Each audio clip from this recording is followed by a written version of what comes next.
My son heard something on the roof last night.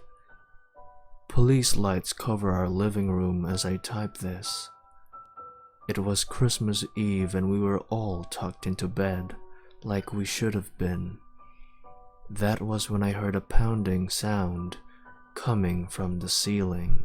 My wife rustled a bit in her sleep, but remained still. I, on the other hand, could not. I got up out of bed and went to go check on my son. When I got to his bedroom, he wasn't there, which scared me.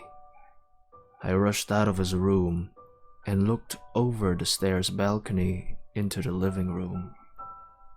There was my son, standing in front of the chimney next to all the presents my wife and I had wrapped just an hour ago. Great, I thought. It looked like we'd get no sleep before we'd have to open presents. I journeyed down the stairs and made my way past the kitchen and into the living room. "Hey, champ," I said in a groggy voice. "What are you doing up so early?" My son turned to me and said, "I heard Santa Claus on the roof, and I wanted to come down and see him." I lifted a brow as I glanced at the presents he was steadily ignoring beside him. "Looks like Santa brought you a lot of gifts this year. You must have been a good boy." My son looked to the ground with a frown. "Why the long face, bud?" "Santa says that you wrapped those gifts yourself." "Oh, yeah, you've talked to Santa, have you?" He looked back down at the floor. "He told me not to tell you." This had me a little worried. I wondered if my wife had taken our son to a mall as Santa, and maybe he'd been drunk and spilled the beans about the magic of Christmas to our child. "Don't listen to that Santa, buddy. Those presents have Santa's name on them. Now, how about we open gifts? I'll wake your mother up, and as soon as I make her a cup of coffee, we'll open up these bad boys, okay?" He turned back to the chimney, and I went to go brew my wife a cup of coffee. As I brewed the coffee, I could hear my son whispering something to himself. "Hey, bud, who are you talking to?"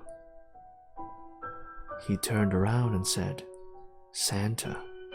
Then he fell to his knees and collapsed onto his palms.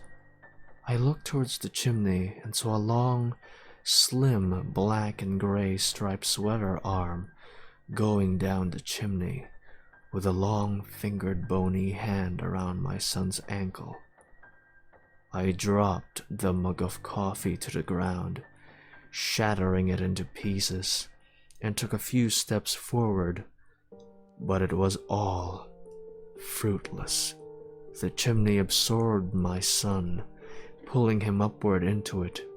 His screams echoed off the bricks, until the only thing I could hear was pounding on the ceiling. No, the rooftop. I ran outside, ignoring my wife's yells from upstairs, and quickly peered up at the roof, where a tall, scrawny, old, bearded man stood. His eyes were sunken in, and the eyes themselves were pitch black. Antlers extended out from his forehead, stretching out towards the night sky. He had a bulging sack over his shoulder. It must have been my son, squirming inside the bag for dear life. The bearded man looked over at me, put a finger to his lips, then leaped to my neighbor's rooftop, then to the next, until he was out of sight. My wife ran outside to me and asked where our son was. I told her to phone the police, which she did, and that brings us to where we are now.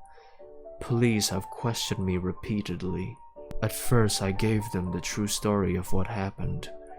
When they didn't buy it, I changed my story and they threw it up to me, being shaken by what had happened. In the end, I told them that there had been a robbery and my son had been kidnapped. What I told the police before, though, was that my boy had heard Santa on the rooftop. But I don't think it was Santa.